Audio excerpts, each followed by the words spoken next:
Esto nos están escuchando todos, ¿saben, Sí, chicas, sí, no? todos, Bueno, Sí. todos. por eso decimos cosas Hola prudentes. Alberto, buen día. Hola Alberto.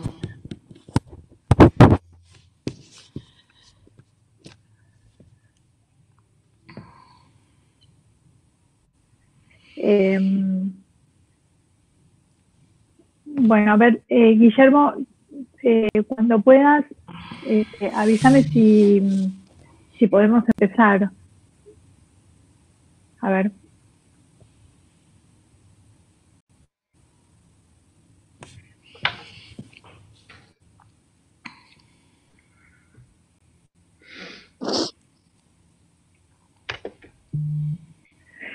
Bueno, buen día. Vamos a comenzar entonces con la actividad del Grupo Clínico de Secretaría Científica del día de hoy. Antes que nada, antes de comenzar, quería comentarles que e invitarlos a todos a participar de nuestro simposio manual, que este año va a ser virtual, que se va a llevar a cabo entre el 10 y el 21 de noviembre. Vamos a estar presentes todos los miembros de APA y también importantes invitados, tanto del país como del exterior. Y en breve vamos a estar publicando el programa para que todos lo tengan a mano. Bueno, ahora vamos a empezar con la actividad clínica que lleva como título Territorios sin fronteras de la clínica, el caso Caterina de Freud. Y me acompañan en la mesa Adriana Pérez Alarcón, Claudia Hamburgo y Cecilia Moya. Coordinan Alicia García Pena y Estela Alam. Pero para ubicarnos un poco en el contexto en que Freud escribió este caso, traigo un fragmento de una carta que él le escribió a Fliss. Perdón. Un fragmento de una carta que él le escribió a Fliss el 13 de agosto de 1893, en la que le comenta y se excusa por no poder encontrarse con él porque, cito, ocurrió una catástrofe hogareña, una revolución de palacios. Cocinera y nodriza debieron ser despedidas de repente y por eso mi esposa no puede ser de la partida. Pero yo mismo debo esperar hasta que vuelva la calma y ello me aconseja posponer mi viaje hasta donde vos estás. Dada esta situación, Freud resuelve irse unos días de vacaciones con su mujer. El 20 de agosto, o sea, una semana más tarde, le vuelve a escribir y le comenta que han pasado 2 días en una complicada excursión al Rax, que es una montaña, que Marta lo había seguido, había soportado el esfuerzo y quedó arrobada con el paisaje y el albergue. Y más adelante, hacia el final de la misma carta, le dice: por lo demás, la etiología de las neurosis me persigue a donde quiera. No hace mucho fui consultado por la hija del hospedero en el Rax. Fue un hermoso caso para mí. Para los que no lo hayan podido leer y no lo tengan fresco, les voy a hacer una breve descripción del caso de Caterina.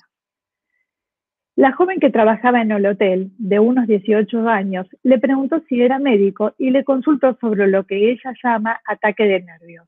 Le comenta que ya había acudido a un médico con anterioridad, pero no obtuvo ningún efecto. Freud le pide que describa sus síntomas, a lo que ella responde que le falta el aire, muchas veces llegando hasta la sensación de ahogo. Explica que primero siente como una presión sobre los ojos, la cabeza se le pone pesada, le martilla la cabeza hasta estallar y se marea tanto que cree que se va a caer. Menciona que siente que se le oprime el pecho y no puede respirar. Se le aprieta la garganta como si se fuera a ahogar. Todo esto le hace sentir como si estuviera a punto de morir. También señala que siempre tiene la sensación de que alguien está detrás y la agarra de repente, por lo que no se siente segura en ningún sitio. Freud considera que se trata de un ataque de angustia con aura histérica, o mejor dicho, un ataque histérico que tiene por contenido la angustia. Freud sigue indagando y Caterina cuenta que cuando le suceden estos ataques, siempre ve un rostro horripilante que la mira espantosamente. Freud le pregunta si reconoce la cara, a lo cual ella contesta negativamente. La joven continúa con su relato, mencionando que su primer ataque le sucedió hacía 2 años cuando vivía con su tía, en otra posada.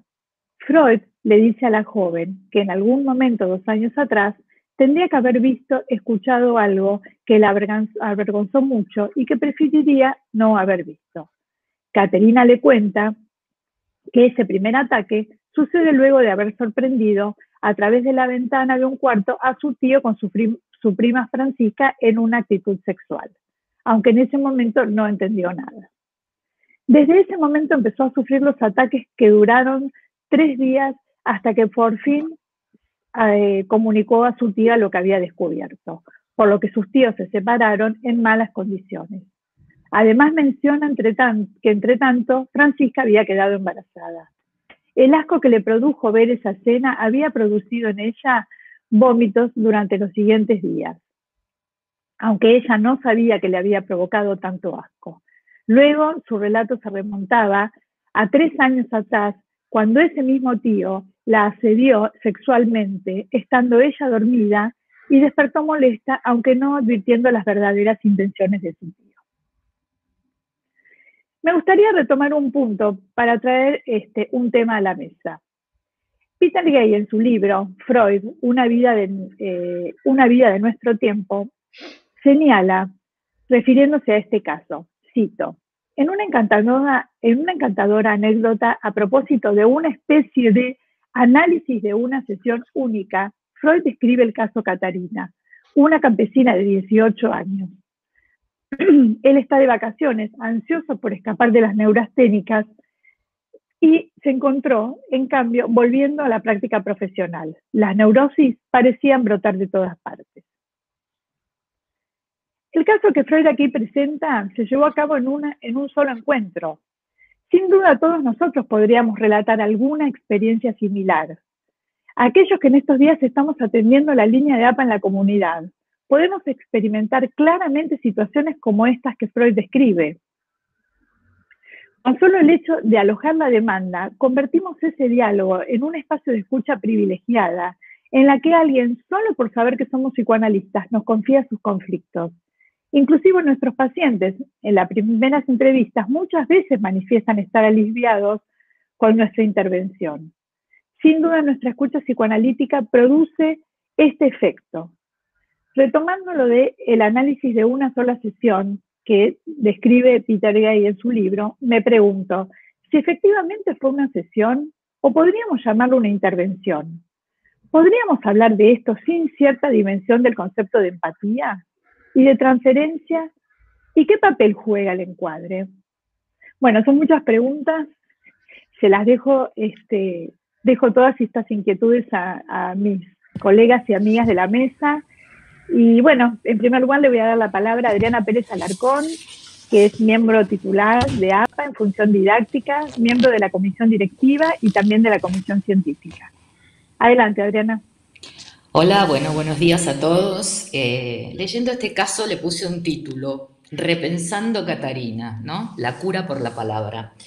De acuerdo a lo que dijo Laura, que ya relató el caso en esta caminata por la montaña, yo voy a dar una breve idea de algunas cosas de este caso. Una de ellas es, por ejemplo, el método, ¿no? En esta caminata por la montaña empieza un cambio en el método terapéutico de Freud, cambiando de alguna manera la hipnosis por la talking cure, eligiendo así hablar, platicar con Caterina. Él mismo nos afirma que tal cambio en el método podría deberse al hecho que temía practicar la hipnosis debido a las altas altitudes de la montaña. Nos preguntamos si tras esta afirmación no se escondía de alguna manera el deseo de probar la dirección de la cura mediante la palabra. El método es nuevo y predice el giro total en su método psicoanalítico. El encuadre. El encuadre es también un escenario nuevo, ¿no? Bueno, los Alpes suizos, ya lo había mencionado Laura, donde nunca él había atendido a estas alturas. Sorprendido comenta que además de las flores, también allí florecen las neurosis. Con respecto a la técnica, vemos que el encuentro se llevó a cabo caminando durante 4 horas, moviéndose, transitando de un lugar a otro. Así también Freud transita desde la técnica de su famosa cura por hipnosis, legado de Charcot y Breuer, al reino de la palabra. Nos preguntamos, ¿eran sus intenciones manifiestas evitar la hipnosis debido a la altitud en la que se encontraba? ¿O ya existiría en su mente inquieta el deseo de probar un nuevo método, la cura por la palabra? Aunque encontramos una transición con fuertes remanentes de la técnica hipnótica, la presión no se hace sobre la frente de la paciente en este caso, pero sí presiona con sus palabras, conduciendo específicamente con preguntas directas. Poco hay todavía, aunque ya se asoma, el gran descubrimiento freudiano, la asociación libre. Cierto es que Freud le pide a Catarina que asocie, pero las asociaciones son conducidas por él. Sin embargo, en estas asociaciones aparece el germen de la técnica que será depurada tiempo después. Con respecto a la transferencia, Catarina establece una transferencia inmediata al preguntarle a Freud si él es médico y ante su afirmación decide confiarle su pesar. Voy a hablar un poco del síntoma ahora. El síntoma juega acá un papel fundamental. Lo primero que Catarina hace es comunicarle a Freud que está enferma de los nervios y le relata sus dolores de cabeza, los mareos, la presión en los ojos, etc. Se encuentra así Freud nuevamente de cara a las neurosis, de las cuales había querido escapar por un tiempo yéndose de vacaciones.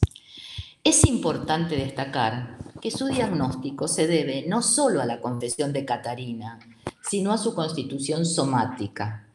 Freud la describe como una joven robusta, lo cual le hacía pensar que no la quejaba ninguna enfermedad física. Frente al síntoma de la falta de aire, piensa que podría ser una designación sustitutiva por un ataque de angustia. Catarina lo describe como falta de aire, opresión en los ojos, cabeza pesada, mareos, presión en el pecho, miedo a morir. ¿Ataque de angustia o ataque histérico con contenido de angustia? Esto nos lo preguntamos. También nos preguntamos qué significa el rostro horripilante que le produce miedo. La angustia aparece acá como consecuencia del horror que la sexualidad le produce a una joven virgen. Recuerda entonces Catarina haber visto al tío, después hablaremos del tema, o padre, con la prima en la cama. El trauma en 2 tiempos. Es detallado de manera muy clara. La escena del tío, o padre, con la prima en la cama, es la que produce la aparición de los síntomas para enlazarla con un hecho anterior, donde la propia Catarina sufrió el contacto con los genitales de su padre, sin tener el conocimiento necesario para entender de qué se trataba semejante provocación sexual.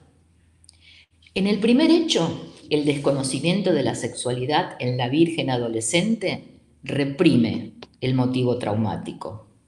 Luego de un periodo de latencia, otro hecho, la escena del tío con la prima o del padre con la prima, provoca los síntomas: ahogo, angustia, asco. Con la intervención de Freud, Catarina logra conectar el trauma original, o sea, el roce con los genitales del padre, con la escena del tío en la cama con la sobrina. En Psicoterapia de la Histeria menciona el caso Catarina como un arquetipo de angustia virginal, una combinación de neurosis de angustia e histeria. La primera crea los síntomas, la segunda los repite y trabaja con ellos. También descripta como un caso típico de tantas neurosis juveniles llamadas histerias. Esto es lo que dice sobre Psicoterapia de la Histeria. Quiero hacer un pequeño comentario con respecto al incesto y al abuso, ¿no? Un dato interesante es que Freud no hace referencia al incesto, no lo menciona, ni hace ningún comentario al respecto, ni juicio de valor frente a la conducta incestuosa del padre. Nos preguntaríamos entonces, ¿el trauma de Caterina es solo por el contacto con los genitales masculinos a temprana edad o también está agravado por el hecho que el abusador era su padre? Increíble confesión que Freud relata 30 años después. Muchos años más tarde, en Inhibición, Síntoma y Angustia, sostiene que si se le presta al yo el sostén que le permita cancelar sus represiones, él, o sea, el yo, recupera su poder sobre el ello reprimido y puede hacer que las mociones pulsionales discurran como si ya no existieran las antiguas situaciones de peligro. Esto lo dice Freud en Inhibición, Síntoma y Angustia. El síntoma es indicio y sustituto de una satisfacción pulsional interceptada. Es un resultado del proceso regresivo. Mediante la represión, el yo logra evitar el devenir consciente de una representación que era portadora de una emoción desagradable. A raíz de la represión, la supuesta excitación iniciada en el ello no se produce. El yo consigue inhibirlo o desviarlo y así se produce la mudanza de afecto. Se transforma en displacer a raíz de la represión. Angustia. La angustia no es producida como algo nuevo a raíz de la represión, sino que es reproducida como estado afectivo siguiendo una imagen némica preexistente. Dice Freud en Inhibición, Síntoma y Angustia: cuando el caminante canta en la oscuridad, desmiente su estado de angustia, mas no por ello ve más claro. Bueno, después tengo unas preguntas que lanzaremos para tratar de resolver o de discutir entre todas. Gracias. Bueno, muchas gracias, Adriana. Ahora le vamos a dar la palabra a Claudia Hamburgo, que es miembro titular en función didáctica, especialista en niños y adolescentes y también miembro de la comisión directiva. Adelante, Claudia. Bueno, gracias, buen día a todos, gracias por estar. Muy interesante lo que planteó Laura al inicio y recién la descripción de la angustia en Freud, de Adriana, lo que le agradezco, porque yo pensé este caso como la vigencia de lo actual en psicoanálisis, lo pensé, digamos, pensando en unas entrevistas y voy a desarrollar lo que es un tratamiento de prueba o entrevistas preliminares para Freud y Lacan, tomando como ejemplo este caso clínico que sucedió en unas largas horas o en lo que yo considero algunas entrevistas. Y voy a hacer el desarrollo y decir por qué. Le puse como yo un subtítulo, Caterina 1893, Caterina 2020. El psicoanálisis sigue siendo una herramienta noble en este mundo, con o sin pandemia. Es uno de los pocos lugares donde alguien puede ir y decir todo lo que le pasa por la cabeza, hablar de sus miedos, inseguridades, puntos débiles, enojos, broncas, preguntas y no ser juzgado ni condenado por esto. En medio de todo este decir puede escuchar algo de su deseo y darse cuenta de lo que le pasa. En ese sentido, el psicoanálisis sigue vigente y muy de esta época, muy actual. David Nacio, en su libro El dolor de la histeria, dice: Freud, al escucharlas, descubrió una forma nueva de relación humana. La histeria de entonces no solo hizo nacer el psicoanálisis, sino que marcó la teoría y la práctica psicoanalíticas de hoy. Es decir, era un caso de inicio de Freud y yo tomo como inicio de unas entrevistas. Freud ve a Caterina entonces en varias entrevistas y surgen las preguntas. ¿De qué sufre usted?, le dice Freud. Pregunta también que nos haríamos o formularíamos nosotros en el pasillo de un hospital o en nuestro consultorio para favorecer que la persona que nos consulte se involucre con lo que le pasa y se sienta escuchada. La transferencia al doctor de Caterina podría pensarse como entrevistas iniciales que realizamos con algún paciente, pero que no sabemos si va a continuar y solo consulta para disminuir la angustia que siente en ese momento. Como bien dijo Laura en un inicio, las preguntas que tratamos de resolver hoy, como ejemplo, en los casos que nos llegan a través de la plataforma COVID, El doctor podría ser la APA, la institución, el derivador, etc. Si tomamos en cuenta que la entrevista psicoanalítica tiene como objetivo recabar información de diversas áreas de la vida de la persona que nos consulta para escuchar y determinar si requiere tratamiento o no y qué tipo de tratamiento es el más adecuado, es posible inferir y colegir, como dice Freud en su Epicrisis, página 148, que la intervención realizada a Caterina cumpliría con las características de una entrevista o entrevistas de un tratamiento de prueba para intentar crear una paciente de análisis donde aparece su deseo de saber sobre sus conflictos y sufrimientos y donde la certeza de la angustia se transforme en una pregunta que inicie el análisis. Freud, en el tratamiento de prueba, decía que las entrevistas eran para establecer un diagnóstico diferencial y saber si el sujeto era analizable. Para Lacan, las entrevistas preliminares tenían una función, un tiempo que iba desde que el sujeto se encuentra con su analista y demanda una cura hasta el tiempo donde él pueda involucrarse con su decir, donde él se haga responsable de su queja. Yo estoy como resumiendo, pero decía hasta que comprobar, para poder entrar en análisis, qué tanto de esa queja que él denuncia se compromete. Por ejemplo, la pregunta de ¿qué tengo que ver yo con esto que me pasa a mí? Es decir, hacerse responsable. Así como trae Lacan en Dora, como ejemplo, que no pasa en Caterina, que aceptó haber estado comprometida en la cuestión de no contar del padre con la señora K porque ella se favorecía de ese secreto. Siguiendo con la vigencia de algunas cuestiones de Caterina, pensé también la escucha analítica como un lugar de encuentro. Como bien dijo Adriana recién, la asociación libre estaba todavía en incubación en esa época. Lo ayudó a escuchar, decía Freud, y agrega en la página 145 que para su asombro, la paciente contó dos historias más antiguas, siguiendo con las preguntas que hacía Freud para hacer hablar al síntoma.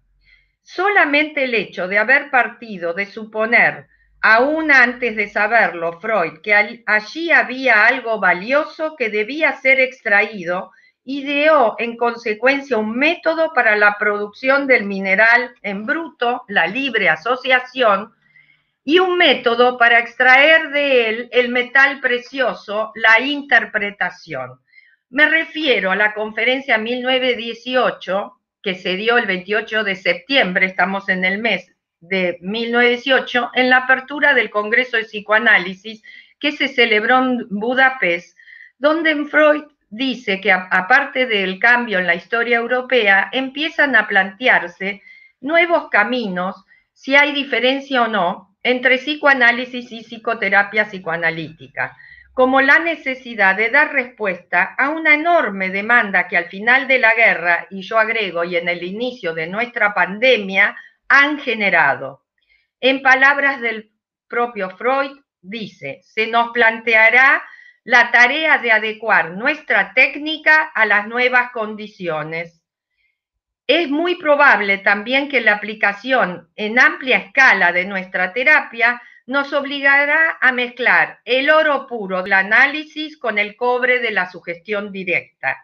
Pero de cualquier manera, los ingredientes más efectivos e importantes seguirán siendo sin duda aquellos tomados del psicoanálisis estricto e imparcial. Referido a la sugestión y la transferencia, Freud, en varios artículos de técnica de 1923 a 1938, dice que la presencia del ámbito de la sugestión no debe significar que el analista pase a ocupar el lugar del ideal del yo, del paciente, para dictar las normas en su vida, pero sí como una fuerza psíquica para que el paciente continúe el trabajo analítico. Es decir, Freud muchas veces utilizó el lugar del médico y el lugar de su saber como docente para producir ciertos cambios en algunas fobias y neurosis obsesivas antes de iniciar un análisis, o sea, para aliviar. Y para Lacan dice que siempre hay un margen de sugestión en toda operación de transferencia. Ya el sujeto de supuesto saber en transferencia el paciente se dirige al analista suponiendo que él lo puede ayudar para encontrar el saber que le falta para aliviarse, que diríamos que fue Caterina. En nuestra clínica vemos que no es tan fácil eludir esta mezcla, sobre todo en intervenciones que serían preliminares a poder analizar. Para algunos colegas, la práctica analítica parece haber perdido todo su oro y su potencia, ya no luce atractiva y los buscadores prefieren apelar a otros métodos más modernos, rápidos, eficaces, económicos e indoloros. Es frecuente oír comentarios de colegas que aluden con tono de queja a la índole de los pacientes que nos llegan en la actualidad. Pacientes que no están dispuestos a exploraciones profundas y de sus conflictos y que esperan soluciones rápidas y eficientes con los tonos que corren. Esto lo decía Carlos Barredo y Miguel Levy en La Quimera del Oro. El inconsciente habla a quien desee y sepa y se disponga a escucharlo. En esto Freud fue muy pionero. Pero esa experiencia debe ser recreada y retomada por cada analista en su práctica, porque me parece que este caso podría considerarse como un intento de crear un paciente de análisis, un paciente que nos consulta por primera vez. Recuerdo que una vez Isidoro Beck, en un seminario que dictó fuera de APA, comentó su experiencia en la ciudad de Florencia, mirando los ojos del David de Miguel Ángel, y dijo, también se puede ser analista estando de vacaciones o de paseo. Dejo una pregunta, ¿cuándo una práctica deja de ser psicoanalítica? Gracias. Bueno, muchas gracias, Claudia. Ahora le vamos a dar la palabra a Cecilia Moya, que es miembro adherente de APA y integrante de la comisión científica. Adelante, Cecilia. Bueno, muchas gracias. Bueno, buenos días, gracias Laura, gracias a mis compañeras de mesa por sus aportes y gracias a la Secretaría Científica de la cual formo parte por darme la oportunidad de estar en esta presentación. Estoy muy agradecida. Anoche, mientras leía el caso, una vez más, y pensando en la presentación de hoy, me preguntaba, ¿qué de novedoso? ¿No? ¿Qué sería lo novedoso? ¿Por qué Catarina? ¿Dónde está lo nuevo? Y enseguida pensé la frase de Unamuno, ¿no? Para novedad un clásico. Y quizá la novedad, como la propuso Lacan en algún sentido, sea esta, ¿no? La novedad en la cual hoy nos encontramos, que es la novedad de volver a Freud, el retorno a Freud. Una vuelta, una vez más, y ya van tantas, pero siempre hay un retorno en relación a eso, ¿no? Y más que nada los recorridos del pensamiento de Freud, los que produjo esta revolución copernicana, una de las tantas revoluciones copernicanas que se produjeron en la humanidad, bueno, sabemos que es el psicoanálisis. Por eso pienso que es oportuna la presentación de un caso freudiano, como un modo, como una suerte de pretexto para transmitir algo de la experiencia clínica. En ese sentido, el caso clínico no deja de ser el género literario.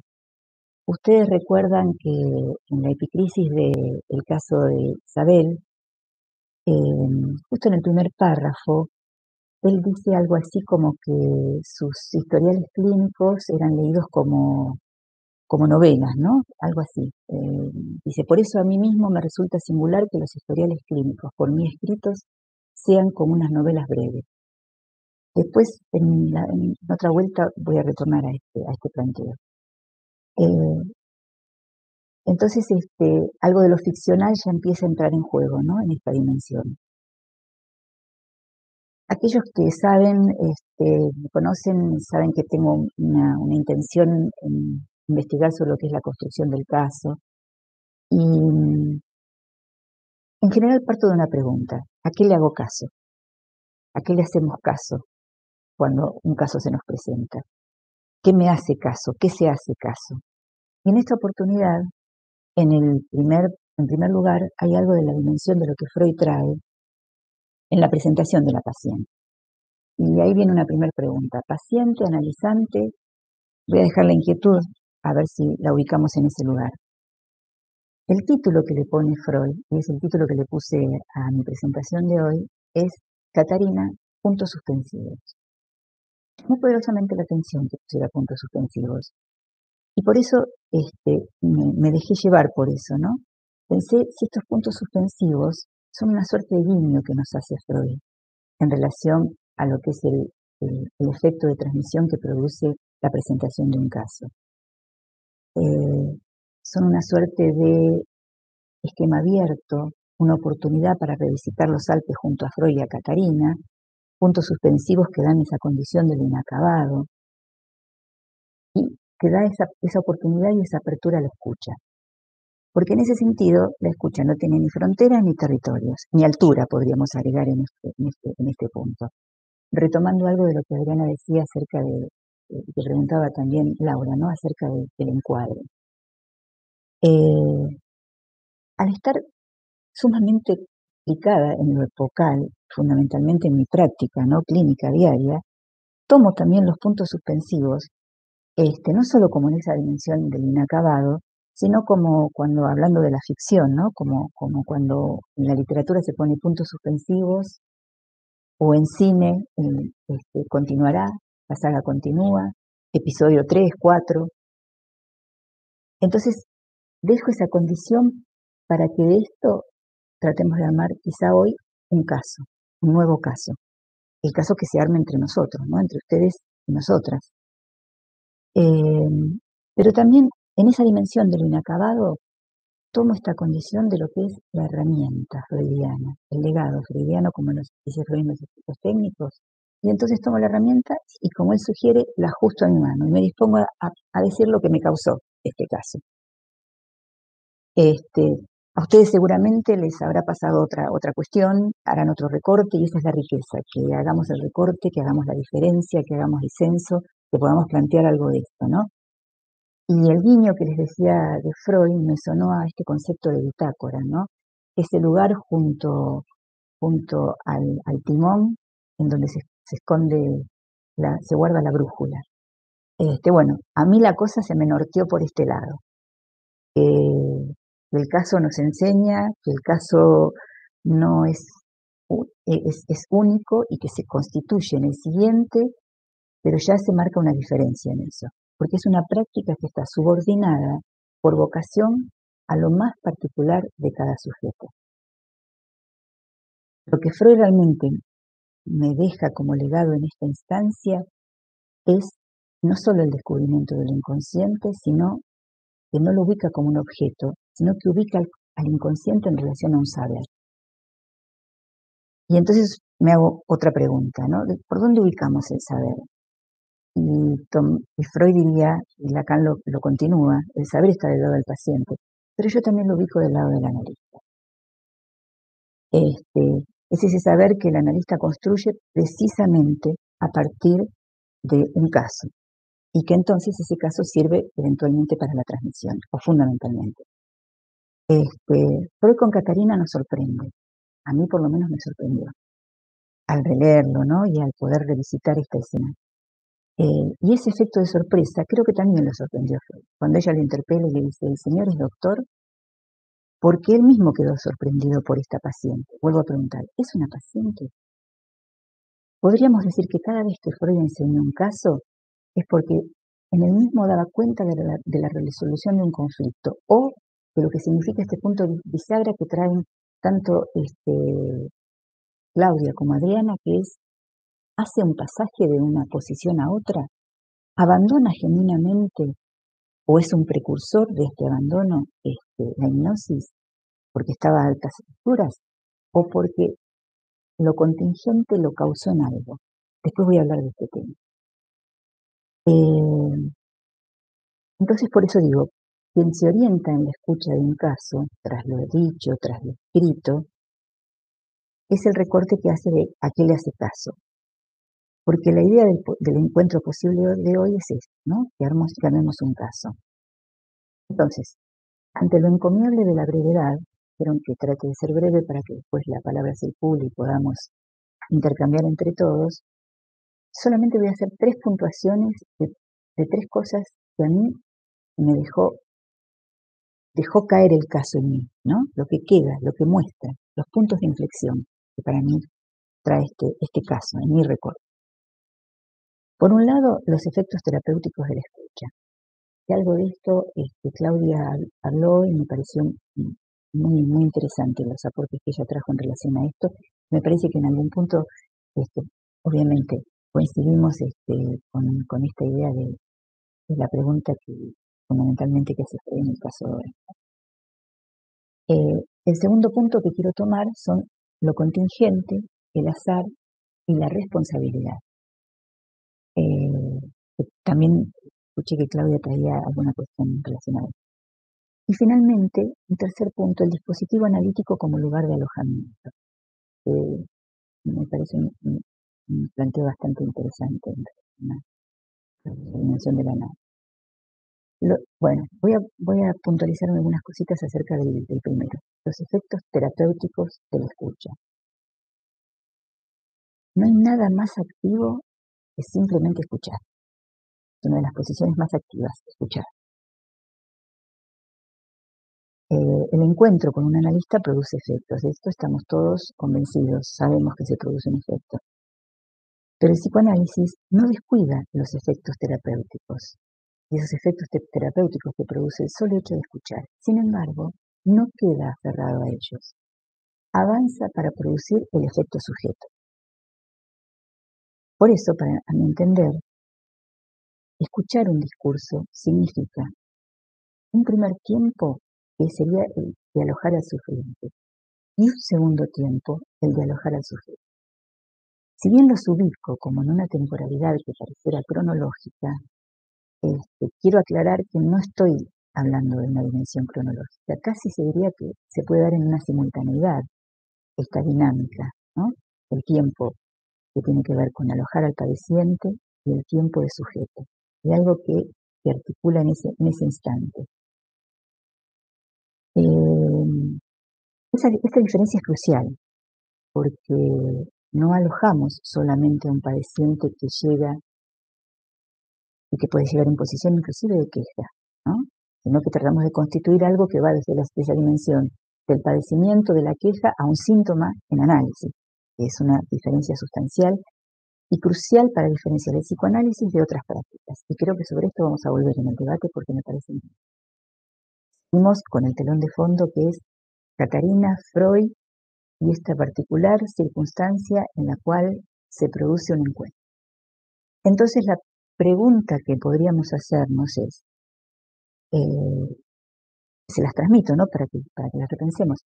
El reconocimiento de un sujeto, esto es, ir más allá de la intención de lo que dice el yo, y que haya otro que lo provoque, ¿produce un efecto terapéutico? ¿Produce un alivio subjetivo? Ser escuchado más allá de lo que digo, ¿produce o no un efecto terapéutico inmediato? Dejo abiertas estas preguntas, ¿no? Ahora paso al siguiente punto, lo contingente, el azar y la responsabilidad. ¿Cómo pensar la responsabilidad de un sujeto que, dado el inconsciente, no es dueño de sí mismo? O dicho en términos más generales, ¿qué es una responsabilidad bajo la condición del inconsciente? En realidad, sabemos por las formaciones del inconsciente, por los sueños, que somos hablados. Y debido a esto hacemos de las causalidades que nos empujan algo tramado, armamos una trama. Porque el ser viviente tiene una intencionalidad, hay un ir hacia. La responsabilidad, este es el concepto que me interesa, ¿no? Trabajar, que toma en cuenta el inconsciente, es entonces una responsabilidad necesariamente compartida y en transferencia. Así como hace un rato les decía, hay un saber que está del lado del paciente, hay un saber que está del lado del analista, en esta dimensión también vuelvo a poner a la dupla, ¿no? Bajo la idea de la responsabilidad. Es entonces una responsabilidad necesariamente compartida en transferencia. Es la responsabilidad como decía Claudia, este, de que un proceso se produzca, ¿no? Que remite a la pregunta esencialmente freudiana, ¿no? ¿Y qué tiene que ver usted con lo que le pasa? Esta pregunta hace un movimiento hacia la responsabilidad subjetiva, este, y nos lleva a un punto que tiene que ver con articularlo al deseo, a la ética del deseo y a una revisión de ser sujeto de su deseo. Esto es, que tiene que ver con lo que le pasa. El psicoanálisis nos permite pensar otro concepto de libertad, que lo piensa de una manera muy diferente al de la filosofía. Justamente, y esto ahí quiero articular la condición del concepto de contingente, al trabajar con una noción positiva de la contingencia. ¿Por qué? ¿Cómo pienso la contingencia desde lo que plantea Lacan en diversos momentos a lo largo de su obra, en la dimensión de la tijería y el automatón? Este hecho contingente, por eso tomo en este punto el azar, lo contingente, como lo que permite un desvío de la pulsión de muerte a través de un encuentro. Volvemos a la escena: Catarina, Freud, encuentro, contingencia. Azar, uno podría decir, qué suerte que tuvo Catarina, se encontró con Freud. Es que acaso ella no sabía que se trataba de Freud. Pudo más su deseo, su responsabilidad en relación al síntoma, algo que lo interpelaba en relación a eso, y la oportunidad de que el azar, un fragmento aparentemente insignificante, como es una firma en un libro de entrada a una hostería, a ella la interpeló, a ella la causó. Y la indujo a introducir una diferencia en la repetición, y no seguir insistiendo eso, y hacerlo menos catastrófica esa repetición. En esto recuerdo, Asimov toma una expresión de Louis Pasteur. Louis Pasteur decía, el azar favorece a las mentes preparadas. A mí es una frase que me encantó, porque Asimov la toma en relación a esta escena que trae Louis Pasteur de un científico que estaba experimentando una prueba con una aguja magnética y no recuerdo con precisión de cómo se trataba, pero la aguja se desparramó para otro lado. Y ahí se produjo un nuevo descubrimiento. Ceci, ¿podemos ir redondeando? Gracias. Sí. Y ahí es donde me parece que se produjo esta dimensión de que hacer de lo contingente una causa. Una última cuestión es esto. Cada época, hablando del dispositivo analítico como lugar de alojamiento, que tiene que ver con eso que decían del COVID, cada época tiene su modo actual de expresar el malestar. Por eso, si hay algo que signa esta época, es el desalojo que hay. Estamos desalojados de todos lados y quedamos desamarrados y hay pérdida de lazo. El dispositivo analítico propone alojar al sujeto en la urgencia, que están haciendo con la plataforma COVID, pero en el uno por uno. Esta es la diferencia con otros estatutos de la urgencia. Tomando esta idea de que seguramente va a circular la pregunta acerca de esto. Entonces, lo último que digo, se produzca algún movimiento de subjetivación de la urgencia, ya me parece que es todo un trabajo operativo del psicoanálisis. Supone una lógica del tiempo, ¿no? Que frente a la prisa de querer concluir que el paciente exige, el analista le propone abrir un tiempo de comprender. Bueno, gracias. Bueno, gracias, Ceci. Bueno, voy a intentar retomar algo de todo lo que dijeron, que fue mucho y muy rico. Ceci nos habla del caso como pretexto para observar lo inacabado del encuentro y la singularidad del mismo. Habla primero de alojar al padeciente o al paciente o al padecimiento para después alojar el sujeto. Adriana habló de la asociación libre, de la transferencia, nos describió el trauma en 2 tiempos, pero a la vez se pregunta sobre por qué Freud no habló del incesto. Y lo retoma en una nota al pie de página 30 años después. ¿Qué hubiera pasado si, se pregunta Adriana y nos preguntamos todas, qué hubiera pasado si se hubiera tratado efectivamente del tío? ¿No hubiera sido también una relación incestuosa? Retomando lo del análisis de una sola sesión, Claudia nos habla de la entrevista, del encuentro con un paciente, con sus síntomas, y nos describe el encuentro de Freud con Caterina como si fueran una serie de entrevistas. Pero a la vez nos deja abierta una pregunta: ¿cuándo una práctica deja de ser psicoanalítica? Bueno, hay muchas preguntas, y antes de empezar con las preguntas, les voy a pedir a todos que por favor hagan comentarios y preguntas breves, así las podemos leer todas. Hay muchas preguntas que se están refiriendo y que están haciendo alusión a nuestra participación e intervención en la plataforma COVID. Bueno, para eso, ya que tengo el micrófono, podría contestar algo de todo esto. Creo que algo de esto dije cuando hice la apertura. Creo que, como decía Ceci, la escucha no tiene fronteras, ¿no? Y la línea COVID es un claro ejemplo de eso, en el que adaptamos nuestra herramienta y el psicoanálisis para ponerlo al servicio de la escucha de los que padecen. Y la verdad, recibimos muchas consultas, como dice Laura Trota en algún lado, hoy en la plataforma COVID recibimos muchas Caterinas, y es verdad, recibimos muchas y muchos Caterinos, y la realidad es que la escucha psicoanalítica es una gran herramienta, y los consultantes se alivian mucho solamente con ese primer llamado y con saber que son escuchados y que su padecimiento y su demanda es alojada. Sí, Claudia. Habilita el micrófono. Ahí está. Ahora, bueno, sí. Gracias, Laura, porque me diste el pie para algo que no lo dije en su momento, que es un pequeño ejemplo. Ustedes son derivadoras, pero yo estoy en la lista. Y me pasó un día que me dijeron: te derivo a esta paciente que está desbordada por la angustia. Entonces, la paciente me dice, se presenta, me dice que es una gerontóloga muy jovencita, y me dice: desaparecieron todos mis viejitos del piso desaparecieron. Y yo le digo: ¿cómo desaparecieron?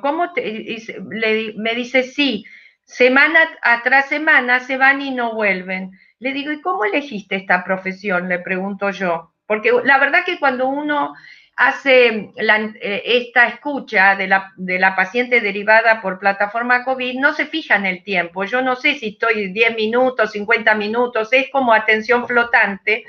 Y me dice: mi papá me tuvo a mí cuando él tenía 50 años. Y yo me dediqué a esta profesión cuando él se enfermó y cómo lo cuidaban las enfermeras y los médicos. Decidí hacer algo por los viejos. Y le digo: ¿tu papá falleció? Me dice: ¿tu viejo falleció? Le dije yo: sí, mi viejito falleció. Entonces ahí yo le sugerí que retome terapia o que llame al Racker para pedir tratamiento terapéutico. Es como que se reeditó una situación de angustia frente a la desaparición de los viejitos, de su propio duelo por su papá, más allá de que es realmente espantoso estar en esa posición de médica en un geriátrico y que te pase esto. Estoy diciendo lo personal por lo que ella consultó. Ese era un ejemplo que quería contar, pero ella llamó y no sabía quién la iba a atender. O sea, la transferencia al doctor fue la APA, ¿no? Los derivadores de la plataforma. No, eso por ahora quería agregar. Sí, Ceci, ¿vos querías decir algo? O, no, si no, Adriana también. Primero Ceci, después Adriana. No, quería subrayar esta dimensión que traía acá al final, ¿no? Porque cómo articular la dimensión de urgencia, trauma y síntoma, ¿no? Entonces, por eso me parecía que la posición analítica no era solamente tener que ver que alojar al sujeto sufriente. Insisto mucho en este movimiento, porque en la singularidad es donde se hace de esa urgencia, por eso les decía, un momento donde el paciente exige, concluyamos, bueno, ya está, me alivié, como si uno pudiera decir, ¿qué le hubiese pasado a Catarina si hubiese seguido tratamiento? ¿O qué le pasó después de este alivio? Ahí es donde las preguntas resuenan. Por eso decía lo de los puntos suspensivos, porque ahí donde la urgencia que atendió Freud, que se dispuso a la escucha, había un segundo tiempo que, bueno, del cual no disponemos en este caso, pero sí me parece que la Claro. experiencia de la plataforma, acá sí se puede empezar a repensar, que estos segundos tiempos, por eso decía, Freud nos deja los puntos suspensivos, nos hace un guiño y dice, chicos, en la plataforma COVID, ¿qué van a seguir de este caso? Ujú. ¿No? ¿Cómo se articula? Me parece que es una experiencia clínica sumamente interesante. Adriana. Bueno, retomando lo que están diciendo ustedes con respecto a la plataforma COVID, espero que todos sepan de qué se trata porque realmente es una de las funciones a la comunidad más importante que está haciendo APA. Pero lo que quería hacer era hacer una especie también de comparación entre los casos que atendemos en la plataforma y el caso Caterina, porque en ambos casos, la redundancia, son personas que llaman, o en el caso de Catarina, personas que están, y uno de los motivos fundamentales es la angustia que les produce determinadas situaciones.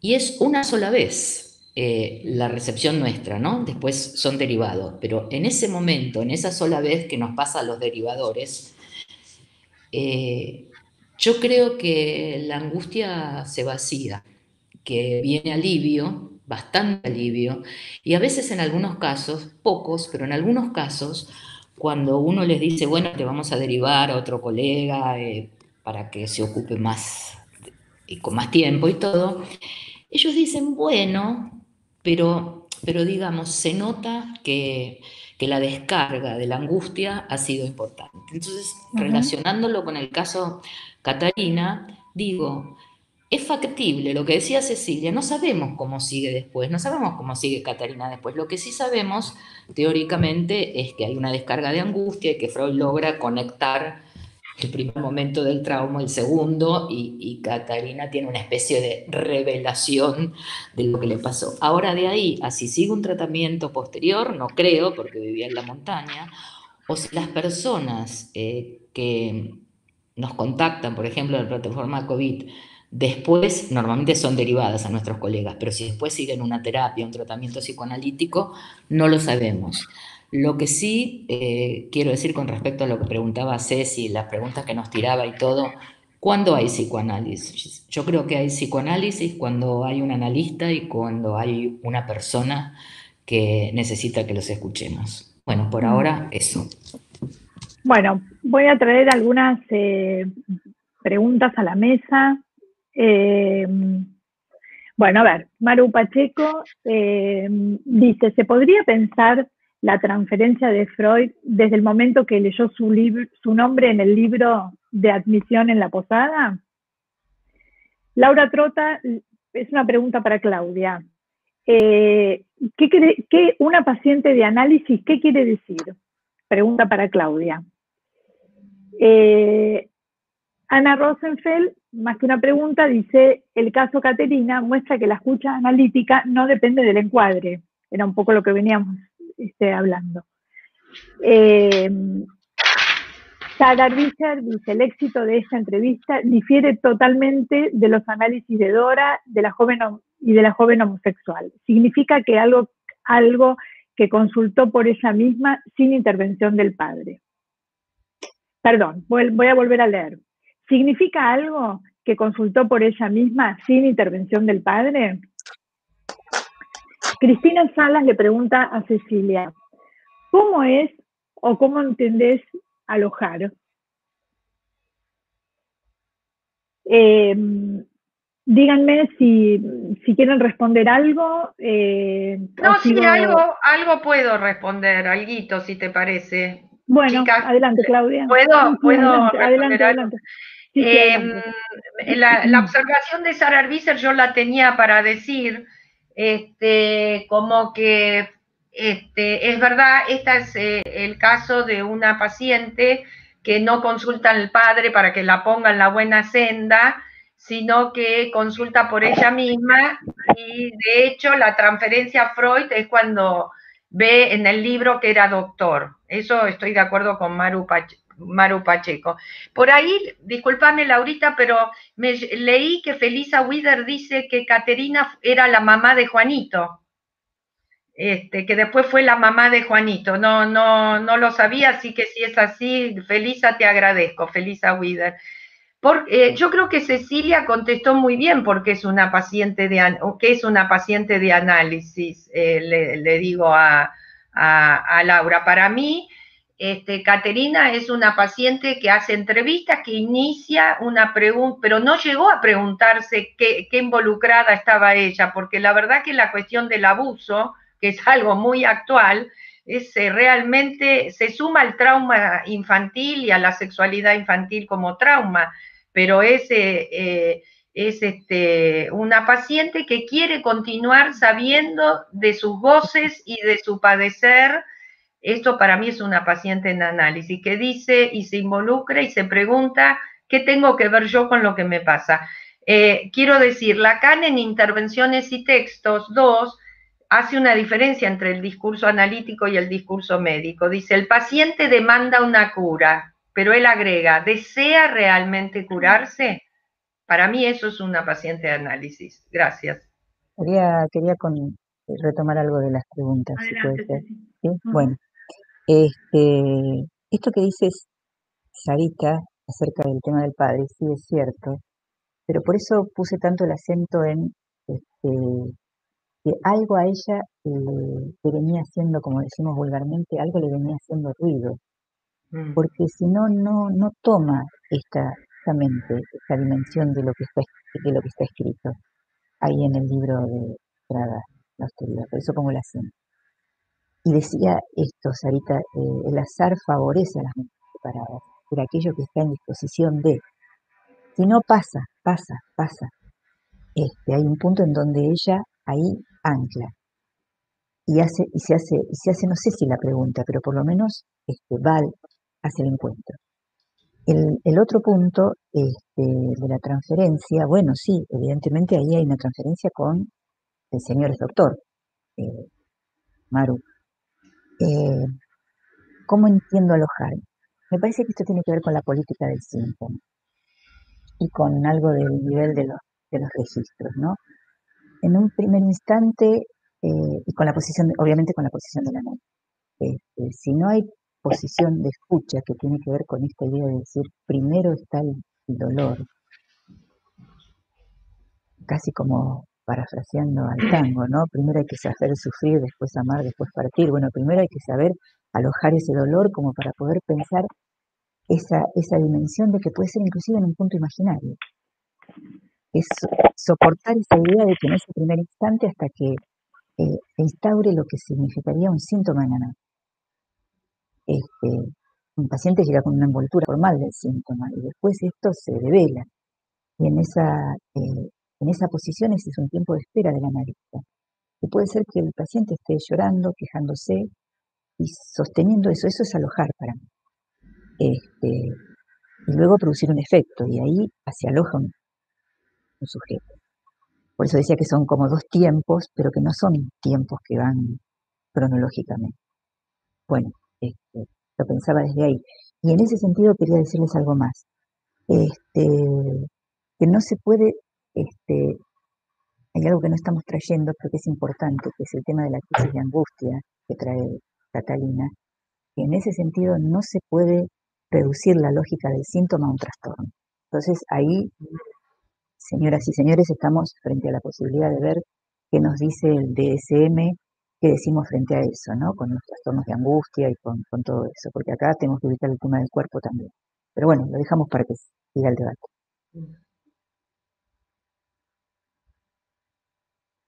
¿No se te oye, Laura? No. No, en este momento no se escucha, pero bueno, mientras Laura arregla su tema, quería decir algo con respecto a esta pregunta, ¿no? Esa consulta, si es lo mismo un paciente, un consultante, cuando es llevado por el padre o por alguna otra figura parental, o si la demanda de análisis es particular de la persona. Y yo creo que sí, que tiene mucho que ver cuando alguien demanda análisis o demanda algo semejante al análisis, como sea, como ser o una consulta o una descarga de angustia, como decía Cecilia, que es totalmente diferente al hecho de ser obligado. Esto me hace acordar a mí hace muchísimos, muchísimos años, cuando yo tenía una práctica en New York y era mucho más joven y menos inexperta. Me trajeron al análisis, digo, me trajeron al análisis porque vino el papá con la hija, con una chica que tendría unos 18, 19 años, eh, y ella no quería. Y estuvimos un mes, ella sentada sin hablar. Eh, Muy, muy preocupada yo, pues la verdad que no sabía qué hacer, lo llevé a supervisión y me dicen, bueno, si no quiere, había un Starbucks cerca en la esquina, una cuadra. Llévatela a dar una vuelta y fíjate qué pasa si la sacás, esto tiene que ver con el encuadre, ¿no? Si la sacás de ese lugar. Bueno, fuimos al Starbucks, le compré un café y esta paciente que no hablaba agarró una revista Vogue, creo que era una de esas, y entonces mira la revista y yo le digo, ¿qué te interesa? ¿Qué sé yo? Y me dice, no, esta persona me hace acordar a vos. Fue la primera vez que habló en un mes. ¿Qué es lo que quiero decir? El cuestionamiento del encuadre, ¿no? ¿Qué es el encuadre? ¿Cómo de repente sacando a una paciente fuera de ese encuadre, del diván y del consultorio, le permite ser libre para elegir no estar en análisis o sí? Y esta libertad le permitió a ella empezar a hablar conmigo y bueno, a partir de ahí empezar un tratamiento.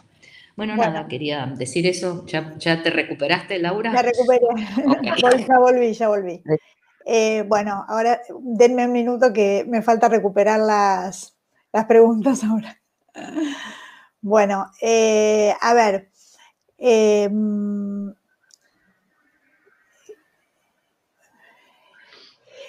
Jorge Catelli nos halaga, dice excelentes presentaciones, muy claras y consistentes, en relación con la posibilidad de situar la vigencia y reconsideración de las cuestiones claves de los historiales freudianos hoy. Patricia O'Donnell también nos halaga, nos felicita por el panel. Gabriela Piacuadillo dice: el territorio del analista es a donde traslade su escucha, creando y delimitando el campo analítico cada vez. Marcelo Toyos: hacer de lo contingente causa. Hacer de lo contingente causa. La operación analítica sería un saber hacer con lo real. ¿Qué acontece desde la novedad? Y Elsie Weiss hace una pregunta para Ceci Moya. ¿Podés establecer la diferencia entre el reconocer al sujeto y el efecto terapéutico? Cristina Salas dice: la urgencia es un saldo positivo para el psicoanálisis. ¿Y la urgencia es un saldo positivo para el psicoanálisis y los psicoanalistas? Azucena Tramontano pregunta: ¿qué piensan del forzamiento que se hace sobre un caso para construir una teoría? Bueno, les dejo estas ¿Podés leer de nuevo la última pregunta, por favor? ¿Qué piensan del forzamiento que se hace sobre un caso para construir una teoría? Los lechos de Procusto, ¿no? Claro, bueno, es que en realidad se trata de eso, ¿no? Cuando hay un forzamiento. De todos modos, ahí me parece que podríamos distinguir lo que significaría dar cuenta, como en esta dimensión de lo que significa hablar de un caso breve, hablar de intervenciones, porque es hablar de los efectos de un análisis. Y ahí, por eso yo situaba una dimensión que tiene que ver con los efectos terapéuticos. No sé si en relación a esta estaba la pregunta esta, ¿no? Los efectos terapéuticos, ¿cómo se serviría el psicoanálisis, por ejemplo, de la urgencia para dar cuenta en este momento precisamente? Yo retomo una frase que dijo Adolfo Benjamín al principio en coloquios, que estamos navegando en un barco que lo vamos construyendo. Entonces, es un tiempo de recabación de información a la vez que damos testimonio. Y después hacemos algo del escrito, me parece, ¿no? esto, tanto en una plataforma COVID como en nuestros consultorios, como en distintos territorios donde el psicoanálisis empieza a dar cuenta. Entonces, me parece que en ese sentido, Cristina, nos podemos servir de la urgencia como la emergencia que trae justamente una posible demanda de análisis, o simplemente esto, ¿no? Cómo quedan instituidos ciertas, lo que yo debería llamar marcas que producen efecto, ¿no? Bueno, Claudia, ¿querías? Claudia. No, siguiendo con lo tan claro que decís, Ceci, creo que por ahí también hay que aclarar que lo de la plataforma COVID no es para poner los pacientes en análisis. Algunos podrán seguir un análisis y otros con esto, este alivio de la angustia les alcanza. Yo creo que es importantísimo el trabajo que se hace de ustedes que derivan y de nosotros que estamos para recibir las personas que consultan.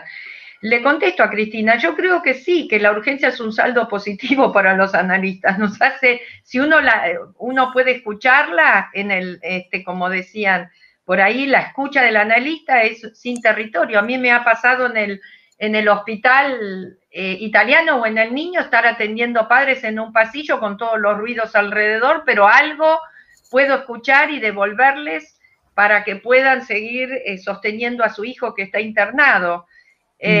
No estoy de acuerdo en forzar un caso para construir una teoría. Eso es lo que Freud a veces le pasaba porque estaba descubriendo el psicoanálisis y a él se le perdona. Descubría los sueños, etcétera, etcétera. Pero me parece que es un obstáculo en la escucha el tener teorías prefijadas. Y creo que hay un tema que, bueno, Nacio dice que se conoce el efecto de la interpretación por la sorpresa que produce en el paciente. Ese es el efecto, la sorpresa. Lo dice en Cómo trabaja un psicoanalista, que es un libro que lo recomiendo. Bueno, esto quería decir. Además, me preguntaba, ¿no?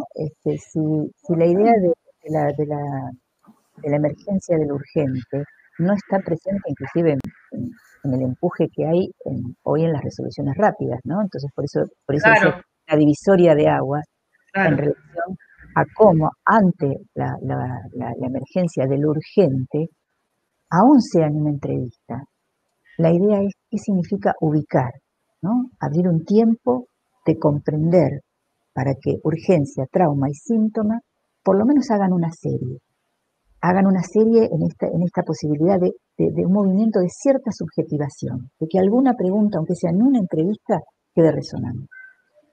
Eso me parece que ya de por sí es la divisoria de aguas. Otra cosa es calmar el síntoma, otra cosa es taponarlo, y me parece que ahí ya sabemos bastante de todo esto, ¿no? Bueno. Siguiendo con lo que vos marcabas, Ceci, y volviendo a retomar el tema de la plataforma COVID y la atención comunitaria que está llevando a cabo APA, me parece que lo del tiempo es muy interesante lo que vos traías, y lo retomo, porque también creo que ese tiempo que tanto los derivadores como los terapeutas nos tomamos para escuchar el síntoma, para escuchar el sufrimiento, para escuchar el conflicto que trae el consultante, que a veces se constituye en paciente y la mayoría de las veces no. Me parece que es importante que solamente ese tiempo que alguien se toma para atender el teléfono y escucharlo con esa escucha analítica y para, digamos, poder ayudarlo a poner en palabras su sufrimiento, ya es mucho. Siguiendo con esto, Claudia Borestein dice todo paciente COVID, a diferencia de Caterina, es que todo está dispuesto para un seguimiento. La mayoría no se trata, aún con motivo para hacerlo, pero la realidad es que no se trata, es solamente un seguimiento. Bueno, sigo un poquito con las preguntas, retomo las preguntas. ¿Alguien quería decir algo? Yo quería decir algo con respecto al síntoma, ¿no?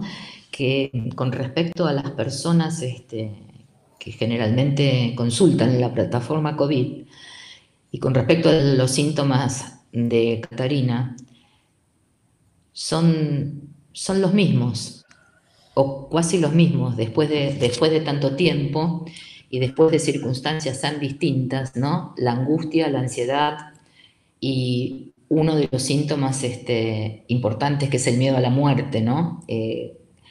Catarina lo menciona como una sensación de miedo a morir en un ataque de angustia. Y en muchos consultantes esto ocurre, ¿no? El miedo a la muerte, esta sensación de ahogo que no saben si es algo que está viniendo y que está terminando con sus vidas, y cuando empiezan a hablar y baja un poco la angustia, se dan cuenta que, bueno, que realmente fue un ataque de angustia o un ataque de ansiedad. Pero es impresionante cómo a través del tiempo y en distintas circunstancias los síntomas de la angustia florecen de manera muy similar. Esto quería decir nada más. Bueno, a ver, voy a seguir un poco por acá.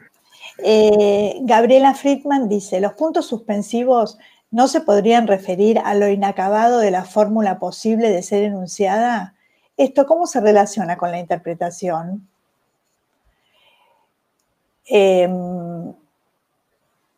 Bueno, nos agradecen y nos felicitan. Perla Frenkel, Nona Binocur, gracias. Laura Trota dice, muy bueno el ejemplo de Adriana. Hay que ver cómo pensar los dispositivos que pueden poner en marcha un análisis.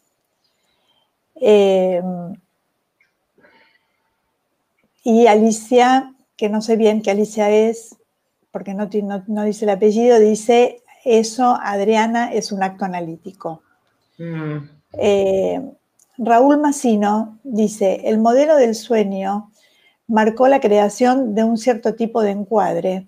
¿El modelo del acto marca diferencia en el manejo del encuadre? Caterina, ¿del primer y segundo encuadre? Bueno, quieren, voy a leer una más de Gabriela Friedman y después, si quieren, les doy la palabra. Muy interesante el caso que comenta Adriana. Eso nos hace pensar la posición del paciente traído o el que demanda por motus propio. Es importante aquí la escucha psicoanalítica para no encasillarse en un único encuadre. Bueno, les devuelvo la palabra para la que quiera hacer algún comentario. Yo voy a contestar algo que comentaron del caso que yo dije. Creo que es importante darnos cuenta que el encuadre es en el cuadro interno y ser un poco más libres. Cuando a mí me ocurrió este caso, hace mucho tiempo, como comenté, yo recién empezaba. Y a veces, no sé si estará pasando ahora con los candidatos presentes, pero por lo menos yo cuando hice mi formación en Estados Unidos, tenés en la cabeza el tema encuadre. Claro. Lo que hay que hacer, lo que está bien, lo que está mal. Un día me acuerdo que vino al consultorio, yo compartí el consultorio con otras personas, un ex paciente mío que volvía a vivir a New York, lo había atendido en Argentina, volvía a vivir a New York, y vino, y ahí estaba el director del instituto, y estaba el supervisor, y yo recién había empezado, y vino en patineta y se me tiró encima para abrazarme, porque era un argentino que yo había tratado en Argentina. Y yo me corrí y le dije no, pero fue una reacción instintiva. ¿Pero por qué? Porque tenía el encuadre metido en la cabeza. Claro. Esto hizo que no lo tuviera más como paciente. Al poco tiempo dejó el tratamiento. Con respecto, no, porque es cierto, y con respecto a esto que yo digo, a mí jamás me hubiese atrevido a decirle a una paciente cuando empezaba, vamos a tomar un café a la esquina. Y sin embargo, con este acto, como alguien decía que era un acto analítico, cambió completamente todo y fue una paciente que pudo entrar en análisis. Por eso digo que el encuadre es interno y la escucha analítica puede estar en cualquier lugar. En la montaña con Freud. En la montaña. Sí, o en Starbucks en West End y la 60 y pico. O por teléfono. O por teléfono. Y muchas veces... Bueno, eso iba a decir, sí. Perdón, y muchas veces, no solamente por teléfono, sino hasta por WhatsApp. A veces tenemos que intervenir únicamente con el WhatsApp, porque hay pacientes que no pueden hablar, consultantes, porque intentamos no decirles pacientes, porque de hecho no lo son, ni siquiera por teléfono, ¿no? Sino solamente por WhatsApp. No, Laura, la verdad, Adriana, me encantan los ejemplos que pones, porque, bueno, yo como analista de niños y adolescentes estoy más a ver, menos rígida en ese sentido, pero es cierto que durante mucho tiempo, me acuerdo de mis entrevistas que fueron para entrar a APA, ni la mano me daban.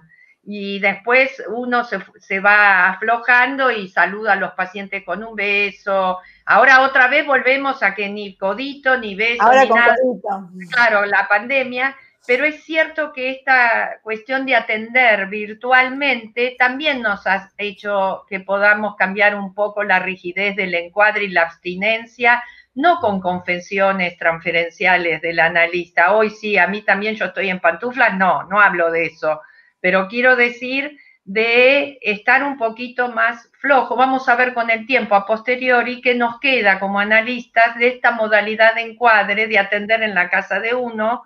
Algunos, otros volvieron al consultorio, como yo me puse internet en el consultorio, me siento más cómoda que en mi casa, pero los dispositivos se van poniendo en marcha según la singularidad de cada caso. Yo no creo que vos, Adrián, te vayas a Starbucks con todos los pacientes. Fue en este caso, y creo que fue Alicia Kilner la que dijo que eso es un acto analítico, como algo que permite un giro en la transferencia para que la paciente pudiera hablar.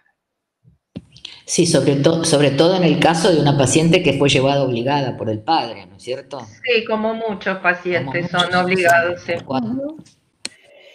Bueno,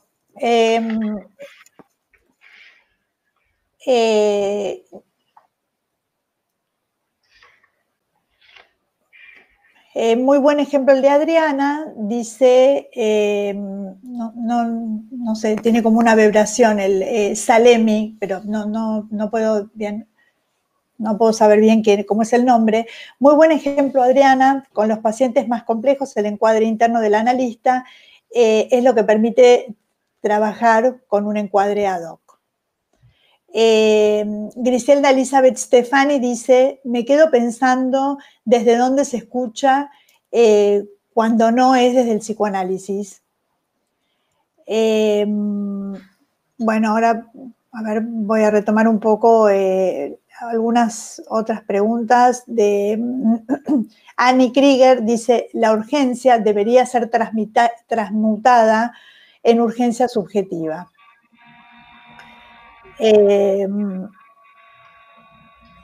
Mirta Goldstein pregunta por el alivio. ¿Y de qué alivio se habla? ¿La angustia, la vergüenza, la inhibición? Bueno, les dejo estas preguntas. Pensaba que... ¿Puedo? Sí, Sí. claro. Pensaba que en algún punto nunca dejamos de lado el método catártico. Entonces hay un primer alivio de tensión cuando alguien habla y es escuchado. Por eso decía que ese es un efecto terapéutico primario, pero que no nos podemos quedar solamente con eso. Entonces, sí, probablemente hay angustia, probablemente haya descripciones. Por eso trataba también de evitar el problema de lo somático en esto, ¿no? Porque no hablábamos de esto, pero las crisis de angustia a las cuales refería Freud hoy inundan nuestros consultorios y el paciente viene portando un nombre. Tengo ataques de pánico. Entonces, situar algo de ese orden en otro lugar también produce un efecto diferente. Hablando de esta pregunta que decía, ¿cómo sería una escucha diferente a que no sea del psicoanálisis? Primero que no podríamos hablar de escucha. No sé cómo era más o menos la pregunta, pero que refería a eso. No me imagino cómo era, ¿la tenés ahí? Sí, ya te la repito. Espera que la tengo que encontrar. Me quedo pensando, ¿desde dónde se escucha cuando no es desde el psicoanálisis? Bueno, ¿desde dónde se escucha? ¿O desde dónde se oye? ¿O cuál es la posición que tiene ese terapeuta en función al padecimiento? Acá es la relación justamente, ¿no? Posición del analista, posición de un terapeuta en relación al padecimiento. Si yo considero el padecimiento como un lugar al cual hay que aplacar, corregir, y sacarlo de esa posición, ya es una direccionabilidad que yo no la llamaría escucha, en el sentido como lo pensamos en psicoanálisis. Ujú. Diría, bueno, un acto de corregir. En cambio, en la escucha es, por eso decía, soportar inclusive esa dificultad de que, bueno, el alivio quizá después de las primeras entrevistas vuelva a acontecer una nueva dimensión de demanda Ujú. y una sintomatización que es muy diferente al síntoma inicial que traía. Es decir, Ujú. aquello del motivo de consulta frente a lo que hoy trae en una segunda, tercera entrevista o en un año de análisis, ¿no? Pueda pensar. Ujú. Entonces, me parece que hablemos de las posiciones, porque eso es lo que dirime un tratamiento y una orientación. Yo igual Perdón, pienso, ay, discúlpame, Adriana, retomando un poco la pregunta de Mirta, me preguntaba si se podría, cómo verían ustedes, ¿no? Si se habla de angustia, de vergüenza o de inhibición, o de todo junto, o de alguna de todas las cosas, digo, si La vergüenza es un dique, ¿no es cierto? Entonces, me pero parece que cómo discriminar, ¿no? Quizás en un primer encuentro o en una primera Vergüenza, entrevista, asco y moral son ¿de qué diques. se trata? ¿De dónde proviene el por eso alivio? la vergüenza Quizás, es un dique. Entonces, la vergüenza en comunicar algo que está oculto, porque son esas confesiones, ¿no? Comillas, confesiones que hace el entrevistado o el paciente ya constituido como tal, y que durante mucho tiempo la tienen en reserva como esa condición avergonzante, ¿no? Me parece que ese es un punto interesante cuando uno escucha y dice, bueno, uno se prepara cuando el paciente dice o el entrevistado dice, te voy a decir algo que no lo sabe me nadie da vergüenza, porque me da mucha cuando dice me vergüenza, da vergüenza. me da vergüenza. Y entonces ahí me Adriana, parece, perdón, Ceci. sí, no, está bien, está bien. no, yo quería contestar dos cosas. Primero, con respecto a la escucha, si puede haber otra escucha que no sea una escucha psicoanalítica. Me parece que un psicoanalista no puede escuchar de otra manera, no hay otra escucha que no sea psicoanalítica. Ahora, el método de repente, en casos de urgencia o algo, puede parecer que no sea psicoanalítico, pero la escucha es imposible, creo yo, ¿no? Para un psicoanalista que escuche de otra manera. Y con respecto a la pregunta de Mirta, sí es cierto que la vergüenza es un dique y todo. Ahora, ¿cómo se presenta al principio? Ella pregunta si se presenta como angustia, como vergüenza o como no sé qué otra cosa preguntó. División. O como inhibición. Bueno, me parece que como síntoma original, no original, espontáneo, aparece la angustia.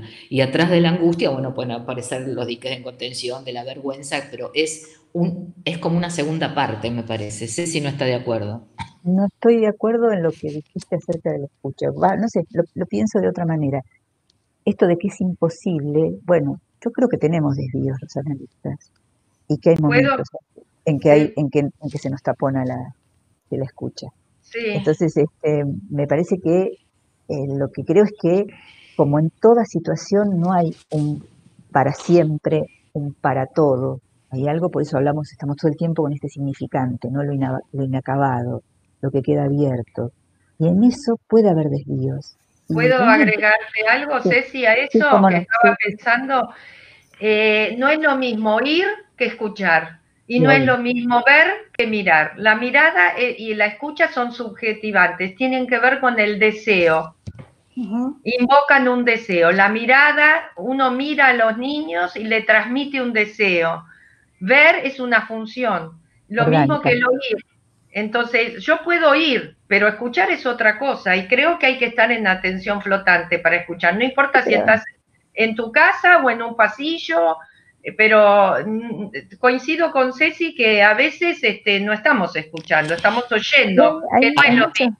hay muchos momentos en eso Sí. que acontecen, como hay momentos imaginarios en un análisis, como digamos, hay momentos simbólicos y está, bueno, tiempo con lo real, ¿no? Bueno, pero entonces precisamente por esto podemos decir que cuando hay escucha psicoanalítica. A Claro. veces te vuelves sordo y entonces solamente oís. Bueno, retomo un poco las preguntas. Claudia Borestein dice, hace años algunos analistas no creían que lo urgente era motivo de consulta. Es un cambio radical que asumimos respecto al hecho de que el análisis es una terapia o una ayuda en la salud mental. Annie Krieger hace una pregunta para Ceci. Entiendo, es un comentario más que una pregunta. Dice, entiendo la experiencia analítica como un pasaje de la pasión por la ignorancia al deseo de saber. Sara Sussman de Arbizer, y es una pregunta larga, se la voy a leer y después les devuelvo la palabra y quizás ya después de esto podemos ir cerrando con sus comentarios. Sara Arbizer pregunta, ¿cómo consideran lo que está pasando con los pacientes, no solo de la emergencia COVID, sino de nuevos pacientes que hemos empezado a analizar y que nunca estuvieron en el consultorio? Y tenemos que apelar no solo a nuestra escucha, sino a nuestra capacidad creativa y guiarnos por nuestra contratransferencia. Bueno, Sara, traes justamente el punto de la condición de lo que es la invención, ¿no? El acto justamente, me quedó una pregunta ahí perdida de Marcelo Toyos acerca de lo contingente y lo real, ¿no? Bueno, la busco. No, está bien, no, okay. Quiero retomarla desde ahí porque me quedó pendiente y la traigo ahora, ¿no? Como el saber hacer con eso, ¿no? Y que tiene que ver con esta idea de que estamos ante una novedad, estamos ante algo que de alguna manera tiene una condición de éxito. Y me parece que en ese punto tenemos que asumir el desafío de asumir el riesgo, porque el análisis es a puro riesgo en ese punto. Entonces, ahí es donde yo creo que estamos muy jugados y por eso veía la riqueza de lo que traía, de que, fíjense que no nos centramos necesariamente en el punto de la angustia, el primer tiempo del trauma, el segundo tiempo, estamos ante la emergencia de lo urgente. Y entonces, crear de eso un nivel de trabajo de escucha, me parece que ese es el desafío. De la pasión del ser a la locura del saber, Annie Krieger, como decía Manoni. Sí, y un poco, digo, retomando lo de Sara Arbizer y lo que veníamos hablando digamos, de Caterina y de Freud, que se encontró de repente con esta chica que le dijo, usted es doctor, el señor es doctor, y nosotros mismos cuando atendemos el teléfono y no sabemos quién está del otro lado, creo que, bueno, ¿qué es esto, no? Adaptar nuestra herramienta, nuestra escucha psicoanalítica. Una cosa más quiero decir, si me permitís. Hay dos significantes que son de la época y que me parece que toman el caso como telón de fondo y toman lo que en el escenario actual estamos trabajando. Es la responsabilidad y la libertad, ¿no? Entonces son dos significantes de la época que están trabajando y que podrían llegar a ser una divisoria de agua. Y me parece que en ese punto tenemos que asumir el compromiso también como analistas de dónde vamos a orientar nuestra escucha en relación también a esos significantes, ¿no? Lo dejo como una inquietud. Digo, retomando esto, habiendo alguien que demande y pregunte, ¿el señor es doctor o usted es psicoanalista? O esto que plantea Sarita, ¿no? De los pacientes nuevos que llegan a nuestros consultorios virtuales, me parece que habiendo una demanda y una escucha psicoanalística, espontáneamente se habilita un espacio terapéutico donde alojar la demanda y generar una situación de transferencia y de encuadre, aunque sea interno, como dice Adriana. Bueno, les devuelvo la palabra para que vayamos cerrando. No, yo lo único que voy a decir es que agradezco mucho la invitación, fue un placer dialogar con ustedes, creo que tratamos de responder las preguntas y como dije en el inicio de lo que para mí es un caso de inicio de Freud que sigue muy vigente hoy en día, por eso le puse Caterina 2020. Yo creo que si un relato clínico, un caso, nos da para pensar y dialogar entre colegas, yo creo que valió la pena el encuentro de nuestra escucha y de nuestro decir. Así que gracias a ustedes, chicas. Bueno, yo quería decir que así como les ponemos un título que es un título personal, ¿no? Cada uno como ve Caterina, yo puse Repensando Caterina. Y cuando lo volví a releer después de mucho tiempo, antes de preparar este trabajo, empezó a parecer algo como simple, ¿no? Es como lo manifiesto. Y a medida que uno lo lee de nuevo y lo empieza a discutir entre colegas, siguen aflorando cosas y cosas y cosas, es como interminable, ¿no? Es como el trabajo analítico. Quería agradecer muchísimo a mis colegas de la mesa, con las cuales es siempre un placer trabajar, a todos los que nos escucharon, y bueno, esperemos seguir trabajando y presentando más casos y seguir pensando el psicoanálisis. Gracias a todos. Ceci. Bueno, sí, agradecer también la oportunidad, como dije al principio, compartir la mesa con todas ustedes, la verdad que fue un gusto, este, y que bueno, precisamente mantengamos la condición de poder sostener la escucha en esta condición de darle una oportunidad y de un derecho al sujeto, un derecho al síntoma. Derecho al síntoma quiere decir que vaya derecho al síntoma y que tenga su derecho a expresar su síntoma, y un síntoma en análisis. Bueno, esa me parece que es nuestra labor, ¿no? Bueno, muchas gracias y gracias a todos. Bueno, antes de cerrar, quería agradecerle muchísimo a mis queridas amigas y colegas con las que venimos trabajando hace bastante. Fue un gusto compartir la mesa con ustedes. Quería agradecerles muy especialmente a Alicia García Pena y a Estela Alam, que nos están ayudando con las preguntas a cuatro manos, así que les agradecemos muchísimo su colaboración. Y bueno, damos por cerrada la mesa y seguramente nos volveremos a encontrar y seguiremos trabajando. Gracias a todos.